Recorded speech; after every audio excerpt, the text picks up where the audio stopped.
Здраво на сите и добре дојдовте во уште едно видео на каналот Патуваме со Ташето.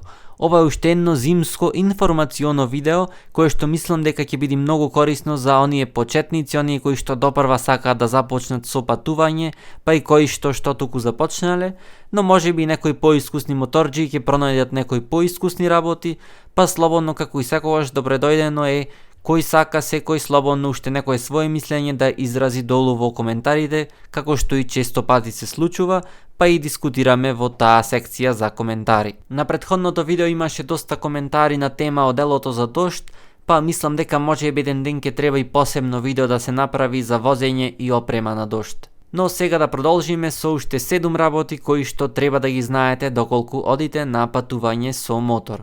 Првата работа што треба да ја знаете е тоа дека повеќе километри не значат дека вие ќе си помините поубаво. Значи по друштвените мрежи првата реченица која што ќе ја видам на некој пост на човек што се вратил од патување со мотор гласи вака: поминати толку и толку километри за толку и толку денови. Значи километрите се една обична бројка и не се апсолутно никакво мерило на вашето доживување, на вашето искуство и на вашите спомени кои што ќе ги стекнете на едно патување. Бидејќи вие во 3 дена можете да помините 1000 километри, можете да помините и 3000 километри. Меѓутоа, за да помините 3000 километри, неизбежно е во тие 3 дена да возите автопат.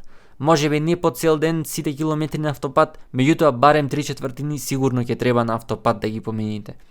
Додека доколку во 3 дена возите 1000 километри низ локални патишта, низ планински превои, низ шуми, како и низ населени места, сигурен сум дека многу поубаво ќе си помините и многу повеќе искуства ќе стекнете, многу понови работи ќе сретните и нема да ви биде монотоно возењето во текот на денот. Бидејќи кога возите автопат, едноставно вие не гледате ништо ново, само асфалтот и ниви околу вас. Ништо интересно, ништо ново, ништо што ќе го задржи вашето внимание. Само ќе се заморите и ќе гледате уште колку километри има додека да завршите со возењето на автопатот. Сега нормално дека има врска и големината и силата на моторот, бидејќи например јас кога го имав мојот претходен мотор Pedatec 250, имаше угорници и превои кои што ги врвев доста бавно, додека со мојот сегашен мотор кој што е малку поголем во однос на него, ги врвам побрзо. Но сепак во секој случај, колку и да ви е голем моторот, не можете да ги помините 1000-1500 километри во текот на еден ден, а без при тоа да возите на автопат. Еден пример ќе ви дам кога одев на мојата тура до Алпите, првиот ден возев од Битола до Голубац во Србија. Тој ден извозев 650 километри. Последните 50 километри ми беа предобро возење покрај реката Дунав, долж Дунавската магистрала, меѓутоа 500 километри тој ден јас помина во возење на автопат. Од 6 часот наутро до 2-3 часот на ручек јас возев на автопат и гледав само асфалт пред мене и ниви од страните. Значи буквално се заморив од неправење ништо и од досада. Тој ден јас направив најмногу километри што сум направил во еден ден и можам например да речам во рекорд си направив, извозив 650 километри во еден ден, меѓутоа реалноста е дека јас не уживам во сите тие 650 километри кои што ги извозев тој ден. Сега нормално некогаш треба да се истранзитира некој регион кој што веќе сте го поседиле, па заради тоа ќе се приклучите на автопат, меѓутоа за возење низ регион кој што не ви е многу познат, кој што не сте го истражиле претходно, или држава, јас преферирам да извозите прво локални патишта, па потоа во некоја следна тура прескокнете го тој дел. Барем тоа е мојот план сегашен и за воиднина. Вториот совет од мене до вас е да носите што помалку товар, што помалку алишта, што помалку од се. Значи, од се што мислите дека ќе ви треба, само пола земете, бидејќи верувајте, половината нема никогаш да го искористите. Бидејќи кога ќе стигнете кај вашето хотелско сместување, доколку не го земате целиот куфер или целата торба со вас, ќе треба да бидете доста селективни, бидејќи логично е ќе ви треба блуза и тренерки, да речеме пример. И сега за вие да ги извадите тие тренерки и таа блуза, ќе треба се да растурите внатре во вашите торби, за да ги земите само таа една блуза и едни тренерки. Додека доколку носите само неколку блузи, например едно рало тренерки, многу лесно ќе ви бидат достапни вашите алишта во торбата и дури и да измешате се, нема да биде многу тешко за подоцна да си најдете некое парче облека. Јас, например, неколку блузи само носам со куси ракави, една блуза со долги ракави ако носам, и носам една термоблуза која што си ја ставам под себе додека возам, доколку е така посвежо малце времето, а иначе носам само куси ракави под моето нормално моторџиско палто. Долна облека и чорапи исто така не носам многу, туку си ги перам тие што ги имам, значи со топла вода и со сапун доволно се перат и се замирисуваат на убаво лиштата, така да тоа доста ви заштедува и простор, меѓутоа и килограми на вашиот мотор. Јас на моето прво повеќедневно патување, кое што беше во Црнагора и Хрватска, вкупно 3 дена траеше, носев работи од кои што половина не ги искористив ниту еднаш. Значи ставив се што мислев дека можеби ќе ми се најде, не дека ќе ми треба, и на крајот само испаднав дека се носев за џабе. Значи многу работи имаше и алишта, повеќе од половина не ги облеков, немав потреба бидејќи носев премногу, како и некои други работи сега во моментот не ми текнуваат. Всушност посебно видео треба да направам за тоа што јас носам на едно патување. Но еве на пример сега на моето последно патување низ Турција, кое што траеше 2 недели, јас носев многу помалку товар од тоа што носев на моето прво патување кое што траеше само 3 дена. Значи Турција заминав со буквално само 2 странични торби, од по 14 литри секој, значи вкупно 28 литри, и буквално имаш уште простор ако сакам да ставам алишта во торбите внатре. А тука вреди да се напомени дека најголем простор исто така ми зафаќа еден пар патики кои што ги носев, така да замислете значи колку малку работи со себе носев. Значи пак ќе ви повторам, перев со сапун и топла вода кога ќе имав потреба да го направам тоа. Бидејќи многу ми беше поисплатливо ќе речам, отколку да носам од поќалиште и потоа да се бркам низ своите торби постојано. Имам многу пати забележано како некои луѓе за една недела патување или неколку дена ќе го нарушаат својот мотор. Например, имам видено многу пати двата странични куфери ставени, еден централен и дополнително уште по една торба на секој од тие куфери. Мене вкупниот товар кој што го имав на моето патување во Турција ми беше 15 килограми. И сигурен сум, знам за себе, се познавам дека ако можев 2 недели да поминам со толку малку товар на себе и парчиња облека, ќе можам дури 1 месец да поминам. Третата работа и можеби една од најважните работи кога одите на патување со мотор е тоа дека треба да носите сет за поправка на гума. Доколку вашите гуми се со внатрешни гуми, тогаш носете си и внатрешна гума, меѓутоа и лепенги за внатрешна гума. Доколку ви се без внатрешна гума, тогаш носете си мастики. Значи многу е важно, дури и да не знаете да лепите гуми и да поправате, многу е важно да носите ваков сет, бидејќи многу полесно на пат ќе најдете човек кој што знае да замени гума, кој што знае да залепи гума, отколку да најдите мастики за гума или внатрешна гума. Јас еднаш со мојата поранешна девојка одевме од Охрид низ Албанија и кон Костур ќе одевме. Меѓутоа, кога стигнавме пред Горица некаде во Албанија, нас ни се дупна гумата. Застанавме покрај патот и јас тргнав да го вадам тркалото за да му ја сменам, бидејќи си носев редовно тогаш внатрешна гума со себе, и тргнав да го вадам тркалото за да му ја сменам внатрешната гума. Меѓутоа тука еден локален жител имаше цепеше дрва и не знаевме јазик заеднички, тој знаеше албански, јас македонски. Меѓутоа го разбрав дека сака да ми каже дека веднаш позади улицата на следниот ќош има човек кој што поправа гуми, односно професионален вулканизер. И така тогаш моторот го однесовме таму и тој веднаш во 10-5 минути можеби работа беше, ја смена внатрешната гума, ја напумпа и ни ја залепи старата искинатата внатрешна гума. Значи да речеме јас и да не знаев да ја заменам гумата, имав тука прилика да некој друг ми ја замени. А и да бидим искрени, особено на Балканот, многу од постарите луѓе барем знаат како да поправат, да залепат гума или да заменат целосно. Тоа беше се за гумите, нешто што се подразбира, а следно што сакам да ви го кажам е тоа да не закажувате сместување, односно хотели да не резервирате однапред. Значи едно патување може да се смени многу од иницијалниот план. Пред да почнете со вашето патување може да предвидувате дека 7 дена ќе возите и секој ден по 500 км ќе ги возите и при тоа да закажете хотел за секој од тие 7 дена, меѓутоа кога ќе дојде третиот, четвртиот ден, вас некако да не ви се возат повеќе од 300 км и што ќе се случи тогаш? Тогаш ќе ви пропаднат вашите резервации во хотели. Исто така на патување со мотор многу е важно и времето. Значи времето може многу да се промени и сериозно да ви влијае на вашите планови кои што сте ги направиле за вашето патување. Јас, например, кога бев сега на последното патување во Турција, всушност од Кападокија сакав да продолжам кон источна Турција и потоа да излезам покрај брегот на Црното море и покрај Црно море да се вратам назад во Македонија. Меѓутоа, кога стигнав во Кападокија, истиот тој ден наеднаш температурите нагло се спуштија.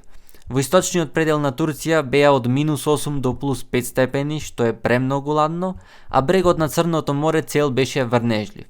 И јас тогаш морав да слезам надолу покрај Средоземно море и потоа покрај Егејско да се вратам назад во Македонија. Значи јас ако имав направено резервации за во хотели во источна Турција покрај Црното море, тогаш сите тие резервации и сите тие пари ќе ми пропаднеа. Тоа што јас го правам секогаш е вечерва си барам сместување и хотел и ја правам резервацијата за утре вечер. Значи има ќе најдите хотели, не е тоа никаков проблем, дури и честопати може и по поевтина цена вака еден ден пред закажување да најдите хотели, меѓутоа вие во случајот најсигурното нешто кое што може да го направите. Значи досега не сум заминал наслепо, на незакажано така да барам хотели и резервации, така да за тоа не можам ништо да ви кажам, дали така убава цена се добива, дали лесно се наоѓа хотел или не се наоѓа, но со закажување, со преку Booking, например, јас ја користам, правам значи еден ден однапред закажувам, никогаш повеќе од еден ден. Знаете дека патувањето е една многу динамична работа која што не секогаш оди според планот и не секогаш зависи од вас самите. Петтата работа што треба да ја знаете е да носите пластични стеги. Значи пластичните стеги не можете да знаете кога ќе ви се најдат, а можете за најразлични работи да ги користите. Например, да си го затегнете вашиот товар, некое црево доколку ви се скини, пример, привремено да го подзалепите со таа стега или да го стегните, или доколку некоја електрична жица ви е изместена, например, го допира успухот, можете со пластична стега да ја стегните. Меѓутоа, мене лично многу ми се имаат најден овие пластични стеги кога најмалку очекував. Значи, кога бев на моето патување до Алпите и назад, имаше ден, ова беше во 6-тиот ден, мислам дека ако не се лажам, оде во Шибеник, Хрватска, кон Црна Гора и при тоа поминував низ Босна и Херцеговина. Иначе ова истата приказна која што ви ја кажува во претходното видео кога зборував за оделото за дожд. И кога започна така да роси, некаде бев после Мостар во Босна и Херцеговина, почна да роси, мене нешто така ми чукаше и слегов застанав од мотор и кога гледам држачите ми се отштрафени. Односно, мене држачите за торбите кои што ги користам ми се домашно правени, значи со обични железа, буквално чинат 300 денари да се направат, ми ги направи татко ми со помош на еден негов колега. И при тоа ми се фатени со само 3 штрафа, значи со 2 штрафа странично и со еден штраф кој што ги држи да не паѓаат надолу. И тие 2 странични штрафа, бидејќи јас не му ставив федер шајбни, од самите вибрации од брчењето на моторот, се одштрафија и се откачија. И буквално мене моторот ми се држеше на еден штраф, а при тоа на едно место, на една точка на заварување. За жал не снимив тогаш во тој момент, бидејќи почнуваше да врни едно друго, малку така требаше мозокот да го искористам да пронајдам некое решение, но направив слика кога се вратив дома од тоа што направив. Значи буквално кога ги видов како ми фалат штрафови, прво ми текна дека немам штрафови резервни, бидејќи не носев. И така од нигде никаде ми текна да искористам пластични стеги на место штрафови. Па така на местото каде што стоеја штрафовите, јас му ставив 3, негде 4 пластични стеги на место штрафови кои што си ја избркаја својата работа одлично. Значи од тогаш тој ден го завршив и следниот ден дојдов до Македонија со така користење на пластични стеги на место штрафови. И морам да признам си ја направија својата работа исто како да имав и штрафови. Шеста работа што треба да знаете е тоа дека како навигација можете да ја користите Google Maps. Значи апликација која што скоро сите Android телефони ја имаат и е многу едноставна, значи не ви треба интернет за да ја користите таа апликација, туку во време кога сте дома, кога се уште имат интернет, можете од мапата да си одберите регион кој што ќе ви биде потребен на вашето патување и да го спуштите тој дел. Значи нема да ви одземи многу време да се спушти, бидејќи мапите може да бидат од 20 до 200 мегабајти. Си ги спуштате картите и при тоа дури кога немате интернет ќе можете да ја отворите апликацијата Google Maps и да ја користите како навигација.